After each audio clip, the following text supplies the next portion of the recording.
നിങ്ങളുടെ ഇഷ്ട പരമ്പരകൾ എക്സ്ക്ലൂസീവായി സൺ നെക്സ്റ്റ് ആപ്പിലൂടെ തികച്ചും ഫ്രീ ആയി. ഇപ്പോഴേ ആപ്പ് ഡൗൺലോഡ് ചെയ്യൂ. ഇങ്ങോട്ട് വാ ഗൗതം. എന്നെ വിട. അവന്റെ വർത്താനം കേട്ടില്ലേ? ഒന്ന് അടങ്ങ്. ഇവിടെ ഇരിക്ക് ഗൗതം. അവനെന്താ പറഞ്ഞ മനസ്സിലാവാത്തത്? ആ CKC പണം കൊടുക്കാന്ന് പറഞ്ഞത് അവനോടുള്ള സ്നേഹം മൂത്തിട്ടാണെന്നാണോ അവൻ ഇപ്പോഴും കരുതി വെച്ചിരിക്കുന്നത്? ഈശ്വരമംഗലത്തെ സന്തതിയെ വലിയ ബിസിനസ്സുകാരനാക്കാന്ന് നേർച്ചയൊന്നുമില്ലല്ലോ അയാൾക്ക്. പറയാവുന്നത് പോലെ എല്ലാം ഞാൻ പറഞ്ഞ് മനസ്സിലാക്കാൻ നോക്കിയതല്ലേ. ഇവനെന്താ തലയിൽ ആൾതാമസമില്ലേ? ഗൗതമിന് അറിയാലോ, അവൻ പറയുന്നതും പ്രവർത്തിക്കുന്നതും ഒന്നും അവനായിട്ടല്ല. ഒന്ന് സമാധാനപ്പെട്. എല്ലാം ചെയ്യിക്കുന്നതാ ശിവാനിയാ. ശിവാന് ചെയ്യിക്കുന്നു പറഞ്ഞ് കയ്യും കെട്ടി നോക്കിയിരിക്കണമെന്നാണോ നീ പറയുന്നത്? അവനെ ഞാൻ കൊണ്ടുകടന്ന് വളർത്തിയതാ. ഞാൻ അങ്ങനെയാണ് അവനെ സ്നേഹിച്ചത്. അവൻ ഒരു നാശത്തിലേക്ക് പോകുന്നത് ഞാൻ നോക്കി നിൽക്കണോ? കുട്ടിക്കാലത്ത് ഇവനിങ്ങനെയാ, ആർക്കും പറ്റിക്ക. സ്കൂളിൽ പോയിട്ട് വരുമ്പോ കയ്യിലുള്ള പേനയും റബ്ബറും എല്ലാം മിടുക്കന്മാരായ പിള്ളേർ കൊണ്ടുപോകും. കരഞ്ഞുകൊണ്ട് വന്ന് പരാതി പറയുന്ന എന്നോടാ. എന്റെ കയ്യിലുള്ള പേനയും റബ്ബറും ഒക്കെയാ ഞാൻ പകരമായിട്ട് കൊടുക്കാറ്. അവനാ ഇപ്പൊ എന്റെ ഷർട്ടിൽ കയറി കുത്തിപ്പിടിച്ചത്. അത് തന്നെയാവുമല്ലോ ആ ശിവാനിയും CKC ഒക്കെ ആഗ്രഹിക്കുന്നത്. ഏകദേശം അവരെല്ലാം നേടിയെടുക്കുകയും ചെയ്തു. നിങ്ങൾ അനിയനും ചേട്ടനും അവരൊരുക്കിയ ചതിക്കുഴിയിൽ കൃത്യമായിട്ട് വീണു കൊടുക്കുകയും ചെയ്തു. ഇനി അവരുടെ ലക്ഷ്യം വേറൊന്നുമല്ല. ഈ വഴക്കുകളെല്ലാം ഊതിപ്പെരിപ്പിക്കണം. ഈ കുടുംബം തന്നെ അവര് രണ്ടാക്കും, അത് ഉറപ്പാ. നീ ഈ പറയുന്നത് ഞാൻ മാത്രം മനസ്സിലാക്കിയാൽ മതിയോ? അവനും തോന്നണ്ടേ CKCയുടെ ലക്ഷ്യം ഇതൊക്കെയാണെന്ന് തന്നെയല്ലേ ഞാൻ അവനെ പറഞ്ഞു മനസ്സിലാക്കിക്കൊണ്ടിരിക്കുന്നത്? അയ്യോ, അതിന്റെ പേരിൽ വഴക്കുണ്ടാക്കരുതെന്നേ ഞാൻ പറഞ്ഞുള്ളൂ. ടെൻഷനാവാൻ ദേഷ്യം പിടിക്കുകയും ചെയ്തു എന്ന് കരുതി ഒന്നിനും ഒരു പരിഹാരം ആവില്ല. തൽക്കാലം ഒന്ന് സമാധാനപ്പെടും. സാവധാനം നമുക്ക് പ്രണവിനെ കാര്യങ്ങൾ പറഞ്ഞ് മനസ്സിലാക്കാം. പ്രണവ് നല്ലവനാ. അവന് കാര്യങ്ങൾ മനസ്സിലാവും. മനസ്സിലാക്കാൻ ശ്രമിക്കുന്നവനോ നമുക്ക് മനസ്സിലാക്കിക്കാം അവനെ.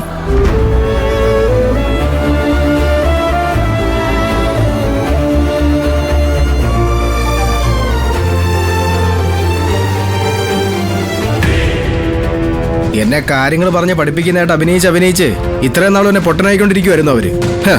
ഇനി എന്നെ അതിന് കിട്ടത്തില്ല. വല്ലാത്ത അന്യായമില്ലേ കാണിക്കുന്ന? പ്രണവ് തനിച്ച് ബിസിനസ് ചെയ്യാൻ പാടില്ലെന്നുള്ള ഈ വാശി എന്തിനാ? ഗൗതമിന് പുതിയതായിട്ട് എന്ത് ബിസിനസ്സും തുടങ്ങാം. അതിന് പണം ഉണ്ടാക്കാൻ വേണ്ടി എന്തു ചെയ്യാം. നമ്മൾ മാത്രം ഒന്നും ചെയ്യാൻ പാടില്ല. അതിന് ഒറ്റ കാരണേ ഉള്ളൂ, പേടി. പ്രണവ് മിടുക്കനാണെന്നുള്ളത് ഗൗതമിന് നന്നായിട്ട് അറിയാം. തനിച്ചെന്തെങ്കിലും ചെയ്ത് പ്രണവ് സ്വന്തം കാലിൽ വളർന്ന് വലുതായാൽ അയാൾക്ക് പിന്നെ എന്താണ് ഈ വീട്ടിലൊരു വില?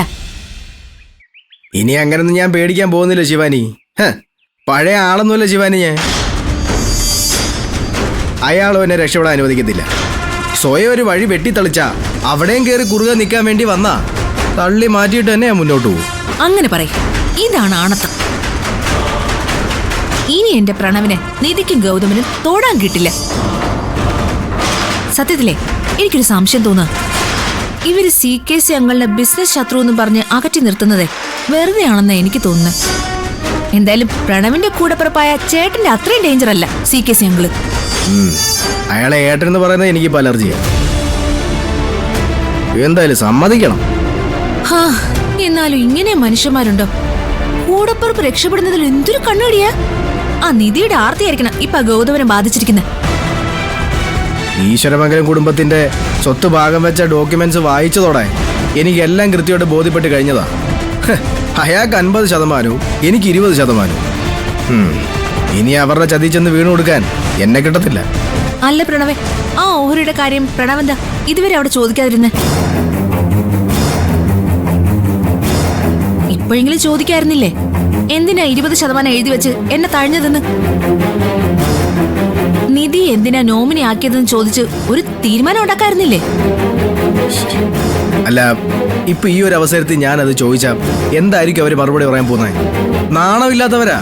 എനിക്ക് അതിനുള്ള അർഹതയുള്ളൂ എന്നങ്ങ് പറയും. എന്നെ എഴുതിത്തള്ളിയ അവസ്ഥയെന്നും ഞാൻ രക്ഷപ്പെടും.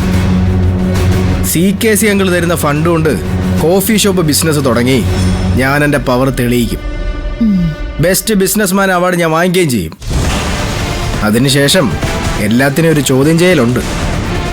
മറുപടി പറയാനാവാത്ത അവസ്ഥയിൽ നിർത്തി എണ്ണി എണ്ണി പകരം ചോദിക്കും ഞാൻ. എല്ലാ ബന്ധവും അവസാനിപ്പിച്ചുകൊണ്ടുള്ള ഒരു ചോദ്യം ചെയ്യല്. കാത്തിരുന്നോ.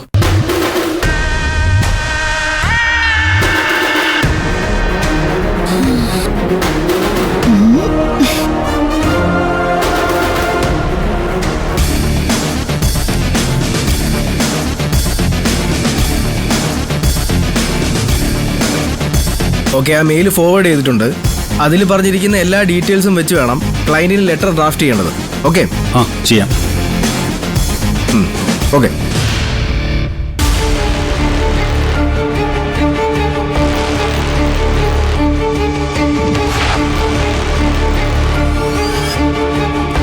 പ്രണവേ, ആ മാത്യു അസോസിയേറ്റ്സിന്റെ പ്രപ്പോസൽ നീ ചെക്ക് ചെയ്ത് നോക്കിയായിരുന്നോ?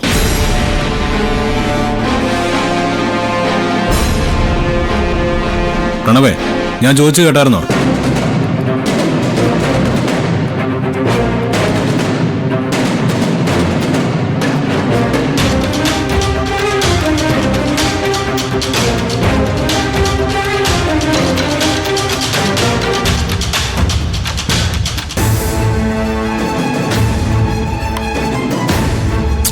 ഇവനെന്താ ഇങ്ങനെയൊക്കെ പെരുമാറുന്നത്?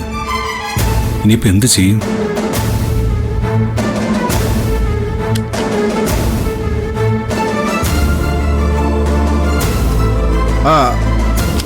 ഒന്ന് ഹോൾഡ് ചെയ്യ്, ഞാനൊന്ന് നോക്കിയിട്ട് ഇപ്പൊ പറയാം.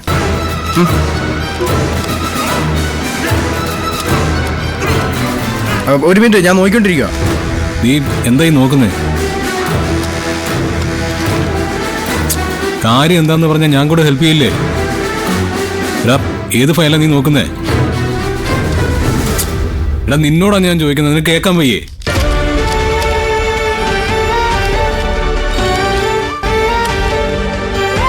Sir, coffee.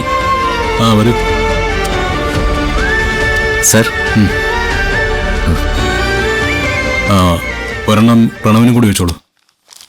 ശരി സർ.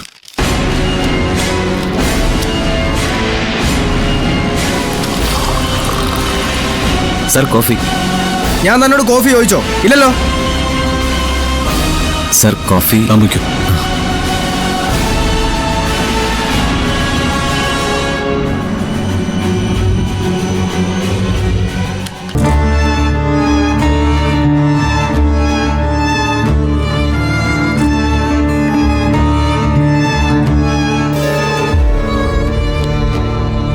ഇത് എന്തു പറ്റി? ആ, രാവിലെ ഉണ്ടായ വഴക്കിന്റെ ടെൻഷൻ ഇപ്പോഴും മാറിയില്ലേ? ഏയ്, ഞാനത് അപ്പോഴേ കളഞ്ഞതാ. പക്ഷേ പ്രണവ് ഇപ്പോഴും അത് ഉള്ളിൽ വെച്ചാ പെരുമാറുന്നേ. എന്തു പറ്റി?